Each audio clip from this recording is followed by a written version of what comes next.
All right, Coach. We'll get started with Honda for first questions. Before we get going, I think it's appropriate.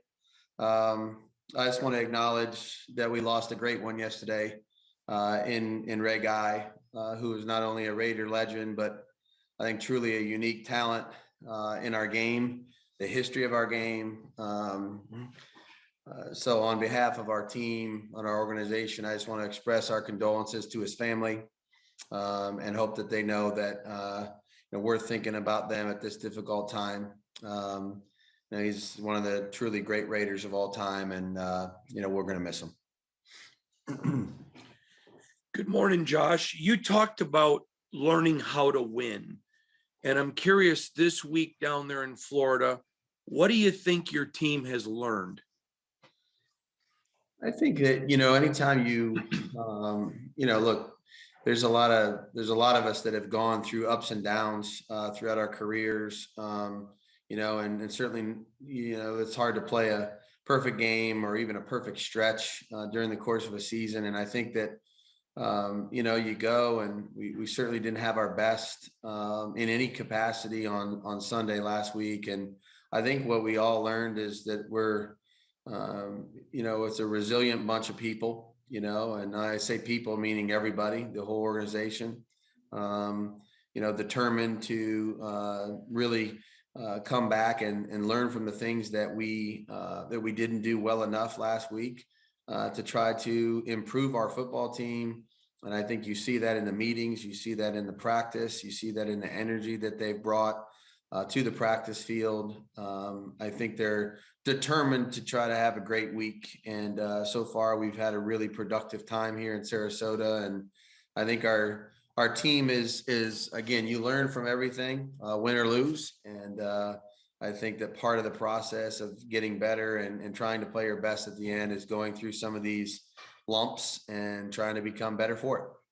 Josh, I know that wins are all that matters, and that's obviously the truth in the National Football League. But are you happy with what you've seen from your guys this week? And I know you're not blowing smoke. I'm asking sincerely for your heart. Are you pleased with what you're seeing, how they've responded after last week? 100%. No question. This is like I said, I support them. And I said that after the game, that anytime that happens, that starts with me. And, I love the effort that they come to work with every day, and the preparation that they're going through and the time that they've spent getting ready. And, this is an ultimate team sport, and I love my team. Hey, Josh, a two-parter for you. Do you think Darren Waller's going to play this week? And what have you seen in Foster's development this year? I do not know about Darren yet. We'll see. We haven't got out to the practice field yet today, so we'll see how that goes. He's working extremely hard to try to get back as soon as he can. I know that, and nobody wants to play quicker than Darren does. So we'll see. We'll see how that progresses today on the practice field. So I'm not sure yet. And then I would say relative to Foster, Foster's made a huge impression on everybody in our organization since he got here. I've heard about that. And then obviously since I've been here, just the ultimate teammate. Whatever you ask him to do, he'll be ready and willing and able to do it. Will improve he's improved as a blocker, good hands, studies the passing game as much as he studies fronts and the running game, and just a really eager young professional that continues to get better and better each day, and really enjoy working with him. Great example for a lot of our players. Josh, Hunter Renfro has talked in the past of he's a guy that, wants to do everything that the coach tells him to do, exactly the way the coach tells him to do. But at the same time, he sometimes comes to the conclusion that there's a spin that he needs to put on things, to maximize what he's all about. Is there room in the offense, for that, for a wide receiver to maybe put his own spin or interpretation on a route? 100%. I think there's certain things that you have to do to be on the same page with the quarterback and or protect the football from the defenders. But there's wiggle room in almost everything we do relative to the players being able to have enough freedom to do their thing. Like I said, not every route's the same, not every concept's the same. You certainly got to understand what those around you are doing, because you can't have two guys running in the same area. Just, it's not recess. You know what I mean? It's hard to run an offensive system when you got 4 or 5 guys releasing in the pattern and everybody has the same level of freedom on every play. But usually there's multiple guys on a play that, we know the area that they're going to be in, how it looks, how they get there, what they do with it. Not always critical that it's done robotically for sure. We've done that for a long time, and we're working through that now and trying to, get on the same page. Those guys understanding what they can and can't do. And then the quarterbacks always have to be tied into that, and there's nobody more important than the passer in the passing game. And so if he doesn't understand what's going on, or he can't read the body language of the players that are running the routes, that would be the issue. But no, I'm having a lot of fun coaching Hunter and these guys in the skill group in terms of just being on the same page and letting them try new things. Ultimately it's their game. It's their, they have to feel good about what they're doing. And so once they do that, I know that, everybody feels pretty good about what we got here. As it relates to Derek and his autonomy at the line of scrimmage to get you into a better play or not, there's sometimes misconceptions about how that all works. And I know that you can't give away all the secrets, but when a quarterback in Derek Carr in your system gets to the line of scrimmage, does he have, options to turn to at any given time? And does he have the authority to be able to make that switch? Yeah.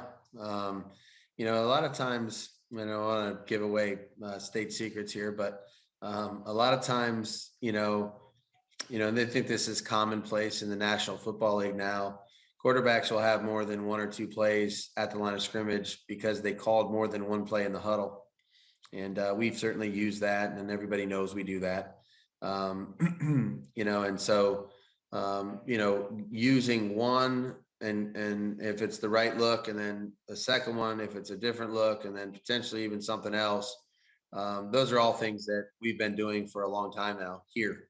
And I think the ultimate deal relative to changing everything that was said in the huddle to something else ultimately comes down to the comfort level of the players and, where they're at and their overall understanding of how to communicate that and when we know that all 11 guys could get it. And so have we had to do that a lot this year? Not really. And that's the goal, is we don't have to do it. Hopefully we try to put them in position to maybe, have an opportunity to do some things that are pretty good, but every once in a while that's necessary. And our quarterback certainly has the autonomy to do that. Again, most importantly, our offense would need to be able to handle it also as a group. Josh, Ask your questions, Honda. thank you, sir. Josh, I'm trying to get into your head and learn your style. So I have a question for you. I know you're constantly about the process, and that makes sense. But it used to be, well, there's 15 games left, 16, there's 10. So there's still a lot of games left. But at some point, there's not a lot.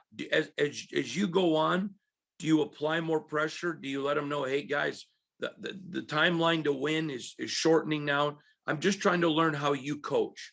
Yeah. I don't think adding stress is really a productive part of the process. I think we all understand the situation. I don't think there's anybody in our team or on our staff that doesn't understand the situation that we have in front of us. We are what our record is, and we know the only way to change that is to work hard each day and have a productive process each day, and ultimately earn the right to have a victory on Sundays. That's ultimately what we're going to try to do.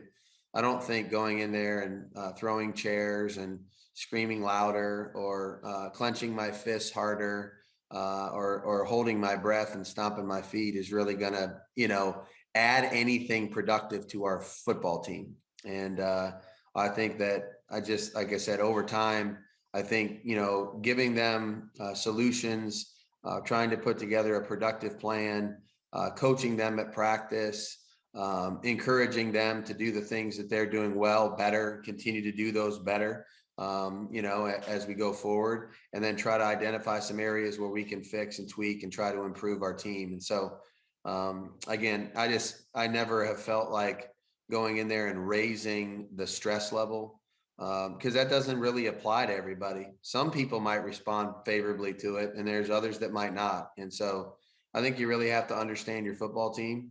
And, I've seen a lot of urgency from our captains, our leaders, and our football team all together. And I think that's the right response. And hopefully they're seeing that from us as well. Thank you, Josh.